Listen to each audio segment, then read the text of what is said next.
Chris Lee, Blake Lovell, and Max Barr of Southeastern 14 here to recap SEC basketball action from Tuesday night on a night in which it was chaos nationally. We've now gone from 3 teams heading into the week unbeaten to 1 on Tuesday night. Now to no unbeaten teams nationally. The SEC held serve. We talked about these big spreads in some of these games and how the first weekend had provided us upsets in the SEC, and we just didn't know. Well, chalk last night. All the favorites won. We'll get into that momentarily. But a reminder that this video is presented by our friends at BetOnline. With NFL playoffs right around the corner and the NBA season in full swing, BetOnline has you covered with all the up-to-the-second odds, news, and scores with additional odds, lines, trends, and info on both desktop and mobile. You can access the world's best wagering information anytime. Head there today to get in the action, see all the updated odds. Remember to use the promo code BELIEVE, that's BLEAV, to get your 50% welcome bonus on your first deposit. BetOnline, where the game starts. Well, the game started in Lexington on Tuesday night, where Missouri hung tough, was within striking distance in the second half. But I'll start with you, Max. Tre Mitchell, I think, went for 20 and 14. Rob Dillingham scored 23, which I think was a season high. This Kentucky team has just got so many parts, and we certainly saw that on display in Lexington on Tuesday. Yes, we did. I'm glad you mentioned Tre Mitchell because he's the first thing I have in my notes. Back-to-back double-doubles now. He just the rock of that team. Cal has said it in back-to-back press conferences now how the guys really look up to Tre Mitchell for his leadership and whatnot. 40 full minutes with Thiero out. That can't get any more valuable than that. Both teams missed a lot of shots in this one. I'm not going to lie. Should have been even higher scoring. Reeves 0 of 5 from 3-point, and I'd say about 3 of those were pretty much wide open. Cal said he was honestly surprised that some of the open looks didn't fall. What did Kentucky have? I think it was 47 in the first half, and I thought it should have been more like 55, almost 60 with how quick they got out of the gates. Learning experience for Rob Dillingham, even with the high offensive output. 4 fouls. Cal said he cannot be fouling like that. And he had some bad body language at times that Cal said he actually sat down with Rob after the game and was just kind of talking to him, learning experience and whatnot, talking about how body language resonates to the rest of the team and whatnot. So these guys are still learning. They're winning games and they're still learning.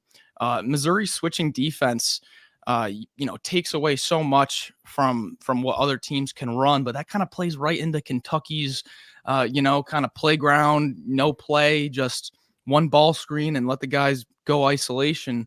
And that kind of just played right into Kentucky's favor. We talked about how it was a bad matchup.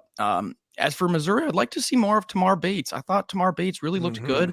I would like to see a little bit more volume from him.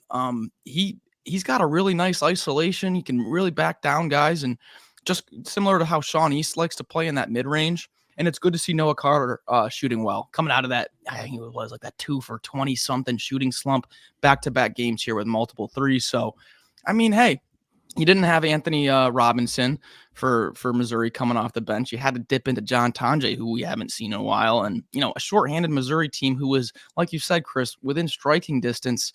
I don't think it's a bad result for them. They didn't get blown out of the water and quit. But, man, I think you just saw how dangerous this Kentucky team is, especially when they're not going against a team that's going to shut down a lot of their offense. Yeah, I mean, once again, it's Kentucky winning a game when multiple players don't have their best game, and that just, shows you how good they are. I mean, that's how talented they are. Anybody can step up at any time. Shepherd only has 3. Edwards has 4. Neither of those guys probably would say they played their best game, but everybody else around them, stepped up, made plays, and they still scored 90 points, right? With the, getting combined 7 points from those 2 guys. So that just shows you the depth of this Kentucky team, and just I think really 1 through 7, they're really hard to match up against and really hard to kind of slow down. Even when they're only making 7 threes and shooting 30% from 3, they still scored 90 points. And I know Missouri defensively is not great, but still, I think it's just one of those things where it just kind of that's clearing with Kentucky. It's how good they can be. And then talked about Bates. I mean, he's played, I think, 6 straight games, 25 or more minutes now. He scored double figures in 5 straight games. I think it's pretty clear that they understand they have to lean in on him to this point, and because that's what we said. I mean, Max and I were texting. It's like, what does Missouri do in a situation where if Sean East ever gets just in significant foul trouble, like what do they do? How do they keep games close? Because we just have not seen it consistently.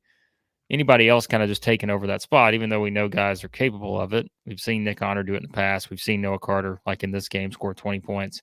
But it really helps having that Tamar Bates part of the equation. And I think that's at least something now where if you look at the trajectory he's on, if you can keep getting, what you get out of the starting 5 essentially, and really I think those 4 guys in particular, Nick Honor, Sean East, Noah Carter, Tamar Bates, then I think, you can build off of that and you can kind of, have an opportunity to be competitive in these games, which again, this winds up being 13. I don't know, is pretty close, like for a little bit there. And, I think Kentucky wound up pushing it out towards the end, but it felt like Missouri just, they at least had an answer for a little bit. Like they kept, keeping the game within striking distance, but they just couldn't, keep it there in the end, which is, most teams are probably going to be able to be in that situation at Rupp. So, yeah, I think, again, Kentucky comes out of this feeling pretty good. 2-0 start now in SEC play. Missouri 0-2, certainly not where you want to be. You've lost 5 of 6, but maybe there's at least something you can build on for Missouri because I think they've got some winnable games coming up. But like we said, this is a tough part of the schedule where you got to host South Carolina, who we'll talk about in a minute, at Alabama, home against Florida, at A&M, at South Carolina. It's just a tough stretch. I mean, there's not a lot of room for error in there.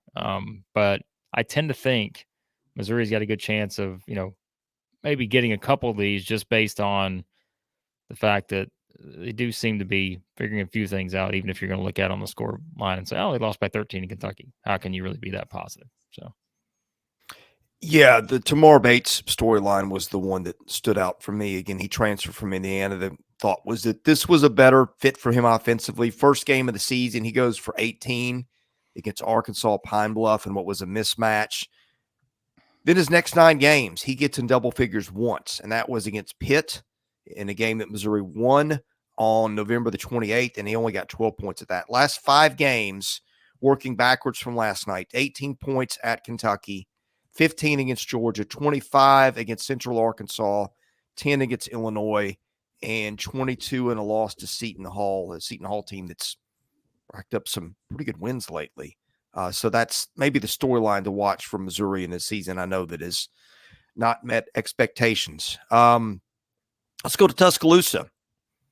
That was a close game the first half. I felt like South Carolina got that to a low score. Well, it was 28, 26, 30, 28, something like that at half. I think Mark Sears had over half of Alabama's points, a guy who continues to, I think, be at the top of the player of the year discussion. This is twice in a row where he's carried Alabama's scoring attack. And it's a team that can score a lot of points, but really carried them the last 2 first halves if you want to go back to Saturday's Vanderbilt game. Blake, what did you take away from what ended up being a blowout of South Carolina? It's somewhat similar to the same things I've said about Alabama. Now, they didn't score as many points, but if you just look at the score and you didn't watch the game, you're probably thinking, all right, Alabama just completely dominated this thing from start to finish. Nope. It's like you watch the game play out. The first half was just a grind. And, Estrada makes the shot with like 30 seconds left in the first half. So Alabama takes a 1-point lead into halftime. They wind up winning by 27. This is the point that I keep making with Alabama, is that it can just go as quickly as that, where they come down and score points in bunches, and all of a sudden you look up and you were just leading, and now you're down 12. And I just, because South Carolina had 29 points at the half. Alabama comes out on a 10-0 run, which had extended from the first half. So it was a 15-0 run. All of a sudden they're up 43-29 with 14 minutes left in the game. And just like that, again, you're down 14. And then you keep going a little bit further, right? You keep looking down. It's like, oh my goodness. All of a sudden Alabama's up by 20 5 minutes later. And it's just, that's what they do. Like, because offensively they can do this. And specifically, I'm not even going to say the whole team in this game. That's what Mark Sears can do. Like, right now it's pretty clear. SEC Player of the Year, I'm sorry, but like, I don't think there's much of a debate right this second. It's either Janai Broome or Mark Sears. And you're taking one of those guys at this point, just based on what I've seen to this point. Now, again, you can pick one of the Kentucky guys. Maybe the problem is there's so many good ones that it's like kind of even each other out. But it's one of those two guys right now for me. So yeah, I mean, it's just, once again, Mark Sears doing what he does, able to just kind of score the way he can. 6 of 8 from 3. Alabama winds up hitting 15 threes. And what do you know? Now they still had some just head scratching turnovers, which I think when they get in close games, that's one thing that does concern me a little bit, because they've had a few too many of those in recent games. But hey, you only give up 47 points for a team that all we talked about is the defensive issues and all of those things. Sure, like, you'll take that. But yeah, this was South Carolina. I thought played well for a little bit, but man, Alabama just turned it on, and South Carolina couldn't hit a shot. 5 of 25 from 3. They turned it over too much, and that was that. Best defensive game of the year for Alabama. They held South Alabama, I think, to 46, but obviously nowhere near the level of South Carolina. Blake, you've been talking about the big four for South Carolina all year now, and they only got 3 of those. Yeah. And in a game on the road against an offense this good, you're going to need a full game from all 4 of those guys. And I hate to pick on a single guy, but when your wing shooter and Studi, doesn't give you a single point, it's gonna affect the outcome. It just is when you rely so heavily on 4 guys. Lamont Paris said that in the second half, when shots weren't falling, it really affected their defense. He said the mental side for his players just went down the drain. He could tell with body language, with reactions, with effort, that the lack of offense in the second half just completely bled right into the defensive performance. The Alabama pace played a big factor. I think tempo was maybe the biggest storyline of this game. In the first half, you have South Carolina slowing it way down, playing their half-court offense and getting some good shots and really taking Alabama out of their comfort zone. And then in the second half, you actually saw Alabama make South Carolina fatigued with their pace. Guys were tired. Lamont Paris said it, and Nate Oates both said it they both mentioned the pace of the second half in their press conferences and how it made South Carolina tired. They were not in their comfort zone. And that's another thing with that mental side. When you stop missing or you stop making shots, and you start getting all out of whack mentally, there goes your conditioning too. So I thought that second half just kind of was a perfect storm for Alabama to run away with it. Best game all season for Nick Pringle. I thought he was great with his physicality. He won the Alabama Hard Hat Award and then immediately gives it to Diabate. And that just kind of shows how together this team is and how proud they are to see everybody do well.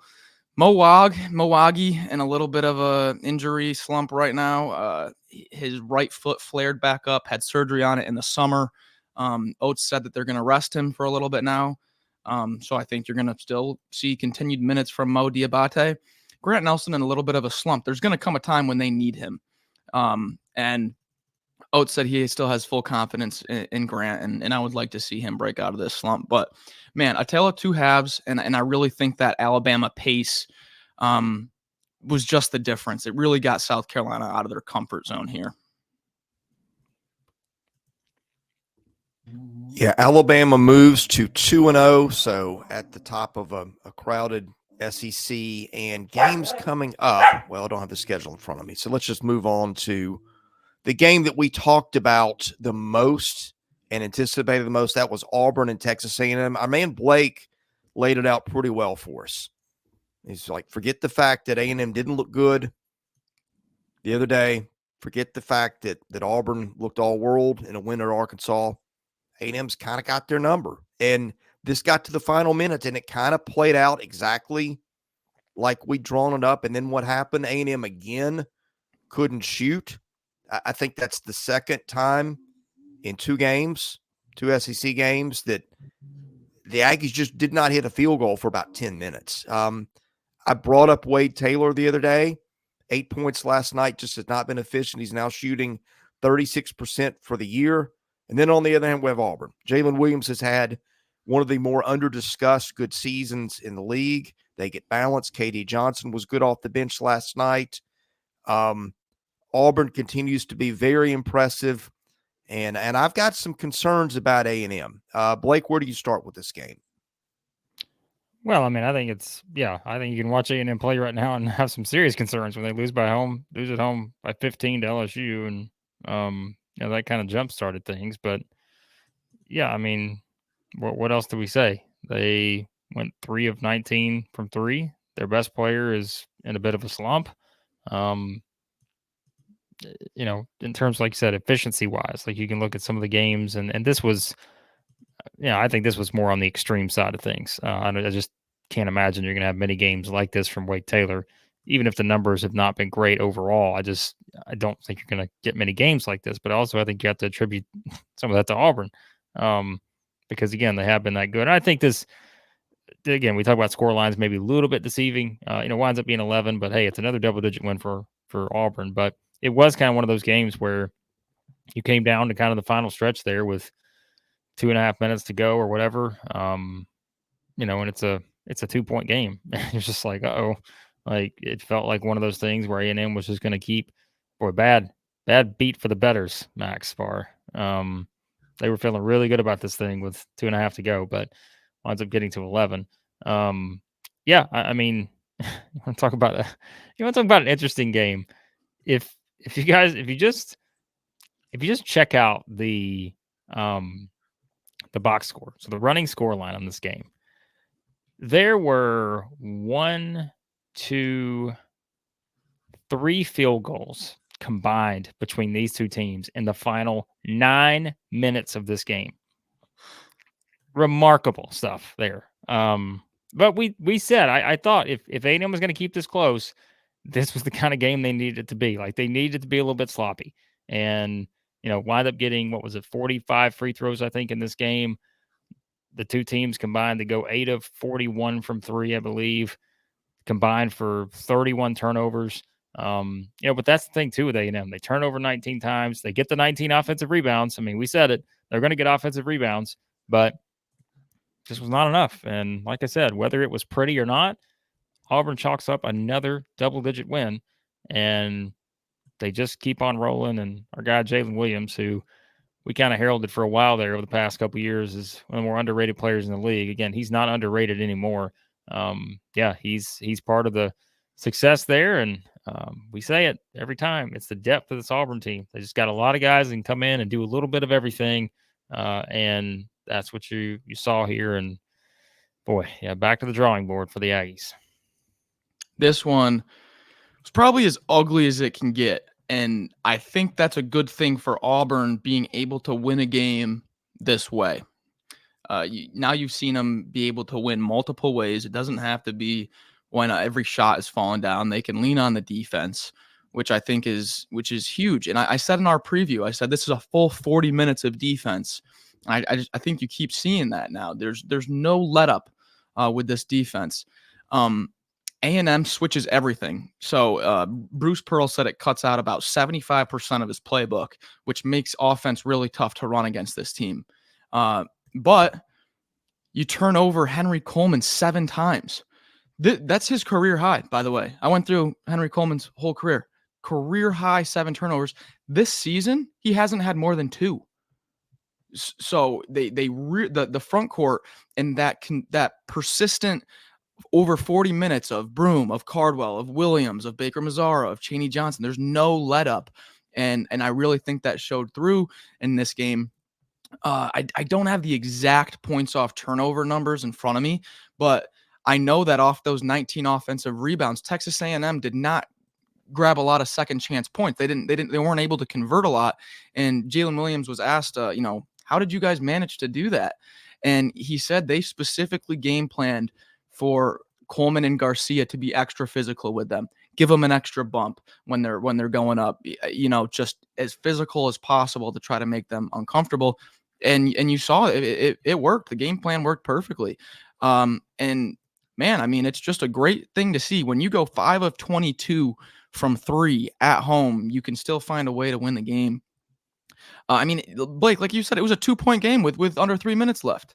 I mean, this thing, I was like, oh gosh, Texas A&M is going to come in here and steal one. And just the defense down the stretch was phenomenal. One last thing is Chris, you talked about Wade Taylor's inefficiency. 0 of 8 from 3, but I don't think any 8 of those shots were like solid open looks with his feet set, offensive rebound, kick out, he's wide open. I think every one was a little bit rushed, or he's flying around a screen off balance. And I think you got to attribute that to the Auburn defense, and just how well they game planned. This defense is for real, and that's why I think Auburn is for real. They can lean on that. You're going to see consistent defense out of this team, and man, it's just, I mean, they're number 16 in the country, and they're only going to be moving up now. Yeah, I think, correct me if I'm wrong, did Henry Coleman III almost get a technical down the stretch last night? I mean, you mentioned him getting bumped, and he was frustrated. He's not had a good couple games in a row. I mean, he was about as non-existent as I've ever seen him in that LSU game. I thought going back to 2 games ago against LSU, they've got, I don't mean to bag on a player, but they got Hayden Hefner out there jacking up bad shots. Something just seems a little bit off with this team.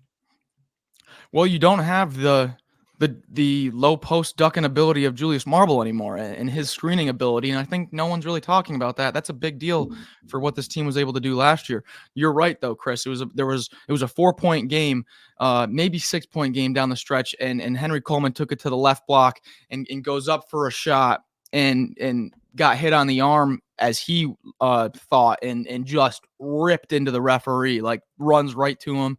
And I thought the referee did a good job not calling a technical. I mean, that game was as hostile as it gets.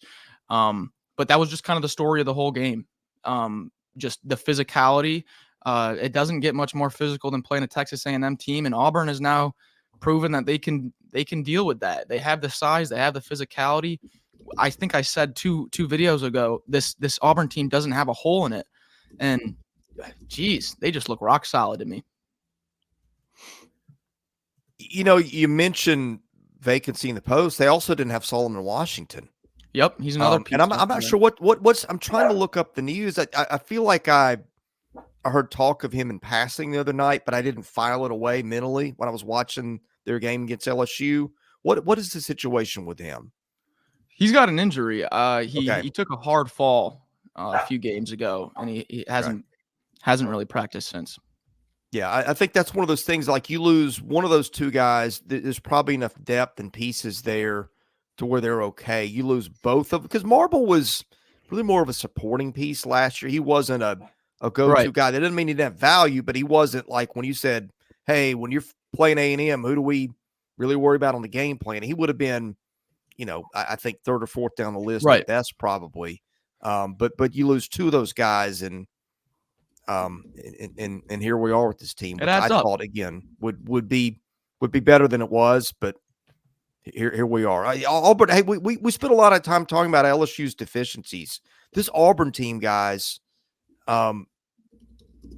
boy, you talk about balance and just not a lot of holes and a lot of depth and intensity, and playing in a building where you've got a very real home court advantage. Like, this looks like a team to me that's on a march towards maybe a top 3 seed line when we get to March. Yeah, I mean, I don't really have anything to add. I feel like we've definitely said that. I mean, without repeating myself on some of the other stuff I've already said, they won every game this year by double digits. Yeah, I mean, that's pretty clear. Like, they've got 2 losses. Every other game they won by double digits, and in most cases, like, just more than just 10, right? Like, it's been pretty dominant. So don't have any weaknesses that I can see. Great defensively, great offensively. Yeah, I think it's pretty simple. All right, let's move to Baton Rouge. LSU now 2-0. I don't think a lot of us had that on our bingo card a week ago, but the Tigers, we build this as the Jordan Wright revenge game. He was fine. I think he got 15 last night. Vanderbilt did what it does. They fall behind double digits. They make a run. They get within double digits with 2 or 3 minutes left. Vanderbilt didn't seem to play with a sense of urgency at the end of the game. The story of Jalen Cook just would get in the lane, hit floaters, ends up with 28 points. Max, we had talked about him in the game he had Saturday and how this is a team. Remember, LSU didn't have Jalen Cook earlier in the season. Do I think this is one of the top 7 or 8 teams in the league in terms of talent? No. Do I think this team's gotten a lot better since that loss to Nicholls State back in November? Is it's gotten its guys back? Yeah, I do. And the addition of Cook and Wright, they got some of the guys. Derek Fountain can give them enough. We've talked about Baker and what he's given them. This is a team. I don't think that it's got the pieces of the top level teams, but after making a win at A&M and following it up in a game against Vandy, it was losable based on the way Vandy played. I think we all have to feel a lot better about LSU. This might even be a team that could make a run to the NIT. Well, watching this game, it was not what I expected, but they still found a way to win ugly. For an LSU team that just out-rebounded Texas A&M, to get now out-rebounded by Vanderbilt at home, I was like, man, that just does not make any sense. But you have to know, Vanderbilt probably saw what they did against Texas A&M and came in with a large emphasis on rebounding. And you got to give it to Stackhouse. He game plans very well, but 15 turnovers on the road is going to cost you when you're only shooting 26% from 3. LSU, 18% from 3. They went 3 of 16, and they still found a way to win. How'd they find a way to win? Jalen Cook and Jordan Wright downhill, being aggressive, getting to the free throw line. They found a way to. This Vanderbilt team, what was it? It was 3 points to Alabama, 2 points to Memphis. LSU just hung on and didn't let them muck it up and do what Vanderbilt has done the past few games. So you got to credit LSU with that. I thought Mike Williams, the freshman, had his best game yet with 8 rebounds from being only 6'3", 180. I thought he was great. And the thing that we're not really talking about here with LSU is they've got great size. You start Fountain and Will Baker, 6'10" and 7 foot, and then you bring in Hunter Dean and Jalen Reed, both 6'10", 6'10". That's a lot of size and depth of size. So I don't know. I have not been giving this LSU team enough credit, even with how high I've been on them. Vanderbilt's a tough team to keep away and the entire 40 minutes because they'll switch up the defenses and force turnovers and make things uncomfortable. Man, you beat Texas A&M handily, and now you beat Vanderbilt handily, and you go to Auburn on Saturday. And if you asked me a few weeks ago, hey, is this LSU Auburn game in week 2 going to be anything? I would have been like, probably not. Well, it's something now. We got 2-0 teams coming head to head here on Saturday, Blake. Yeah, the Battle of the Tigers. Yeah. This will be quite a ferocious clash between these two. The claws will come out in this one is what I predict. I got a lot more puns, but we'll stick with the LSU Vanderbilt game.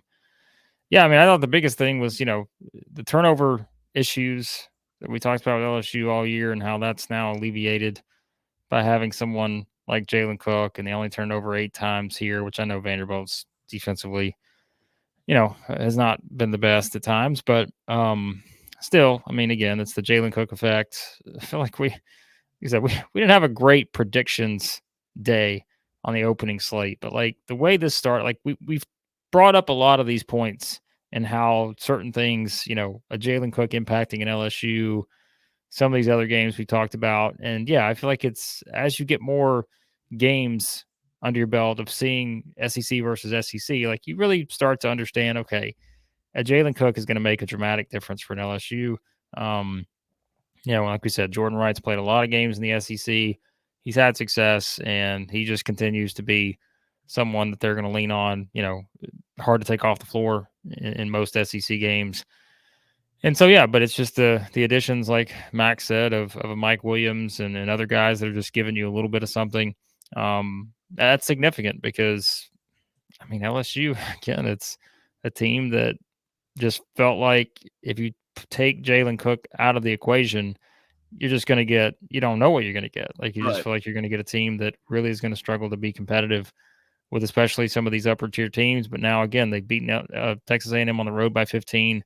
They hold off stingy Vanderbilt team that is still, like we said, I mean, they're struggling, but at least had, put themselves in a position down the stretch here, even though again, scoreline maybe is what it is. But so, yeah, I mean, I think the biggest thing coming out of this is, LSU's 2-0 in the league. And I mean, that's probably not something we would have expected given the A&M game on the schedule. They've won 4 in a row. And if you think about it, how well they played in the second half of that Texas game, really since mid-December, they've started to turn some things on. And once again, I'm not discounting what everybody else does on that team, but just look at the numbers for Jalen Cook during that stretch, and you can see exactly why LSU's stock is trending up here.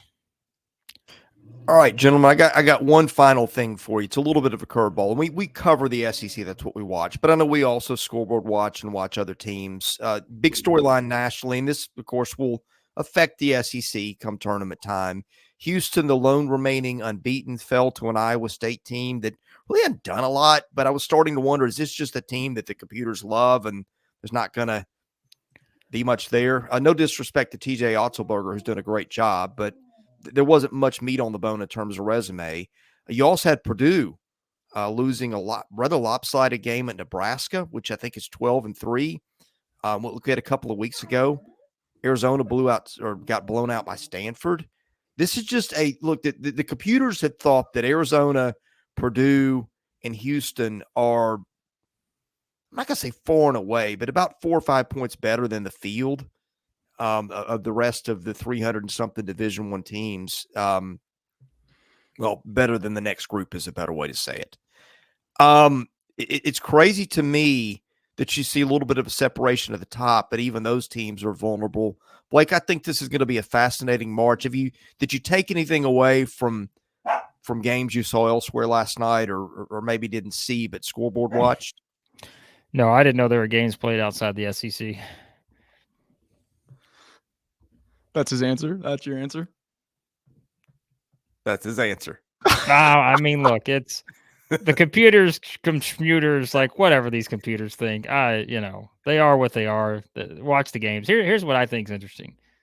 I think we're still in football mode, so it's like when a team loses a game, we know how just important that is in football because you play fewer games. But I feel like now it's like anytime a team loses a game, it is overreaction city in basketball. When you have to remember that this is a 30-something game sample size, as I say every year. So no, I didn't take a lot away from that. Do I think Houston is, in trouble? No, I still think they're really good. They just happen to lose a game on the road in college basketball, which tends to happen sometimes. Purdue lost a game on the road in college basketball. They didn't look as good, but we've seen great teams before go on the road and get blown out in conference play. It's just, it comes with the territory. I never like to just overreact in those kind of scenarios. So I'm not saying that everybody out there is doing that, but I just think it's always important to remember that throughout the course of a 35-game season, great future national championship teams are going to have performances that just make you wonder if they've played basketball before. And it just comes with the territory. So. Yeah, if you watch that Nebraska-Purdue game, I had 3 screens going on. I had my eyes going every which direction trying to catch every game. That Nebraska crowd was unreal. They were rocking. And when you have a good shooting night and the crowd's rocking and, the ball just kind of falls your way, I'm with Blake. I don't like to overreact too much to road losses. Now if it's at home, that's another thing because you have the crowd behind you and you're in your comfort zone, so you can pull a little bit more away from that. But I mean, with the transfer portal, you're seeing how deep these leagues are getting and how some teams that were minus 13, minus 14 spreads a few years ago are now minus 7, minus 8, and that makes a big difference. And so I just think the playing field is evening out a little bit, and we're starting to see that. Boys, if you want proof, we're an SEC channel. I brought up teams outside this league. If you wonder why I keep looking away, my dog is losing his ever-living mind. You're going to talk about teams outside the SEC. So yeah, he's like, what are you doing? Right. What are you thinking here? I mean, come on. If we're going to talk about teams outside the SEC, let's bring up all the teams that are losing games. Like, let's just go down the list and talk about how bad those teams are. So that's where we get a nice boost. And Oreos, he agrees. Like, I just heard him. He said he agrees. So he's not happy. He's not happy. Like, I'll let you get that podcast together. How about that? What are you talking about? Oreo's like Henry Coleman right now after the non-call. He is. He's very disgruntled. All right. That's what happens when you let the podcast run way too long. That's right. Enough of the grumbling. We'll be back on Thursday recapping Wednesday night's games, which we previewed all those for Blake Lovell, Max Barr, and even Oreo. I'm Chris Lee of Southeastern 14, presented by Bet Online.